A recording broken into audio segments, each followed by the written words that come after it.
क्या सब कुछ त्यागे बिना भगवान मिल ही नहीं सकते?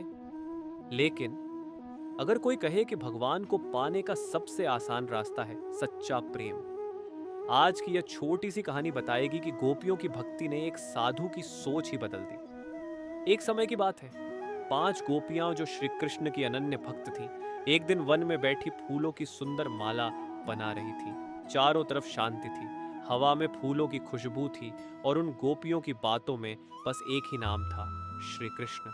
वे हंसते हुए प्रेम से अपने प्रिय कृष्ण की लीलाओं को याद कर रही थीं। तभी उसी रास्ते से एक साधु गुजर रहा था।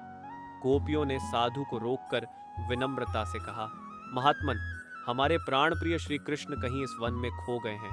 अगर आपने उन्हें देखा हो तो हमें जरूर बताइए। साधु उनकी बात सुनकर मुस्कुराया और बोला, अरे भोली बालाओ, कृष्ण ऐसे नहीं मिलते।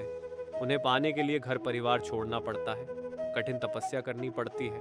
वे तो राजाधिराज हैं। जब खुश होते हैं तो पुरस्कार देते हैं और जब नाराज होते हैं तो दंड भी देते हैं। साधु की बात सुनकर गोपियां मुस्कुराईं और बहुत प्रेम से बोली, महात्मन, आपके कृष्ण अलग होंगे।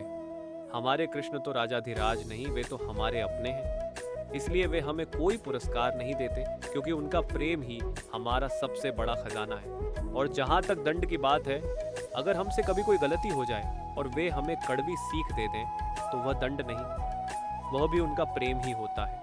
गोपियों की यह प्रेम से भरी बात सुनकर साधु स्तब्ध रह गया। उसे समझ आ गया कि जिस भगवान को पाने के लिए वह वर्षों से तपस्या कर रहा था, उन्हें तो इन गोपियों ने सिर्फ सच्चे प्रेम से अपने हृदय में बसा लिया है।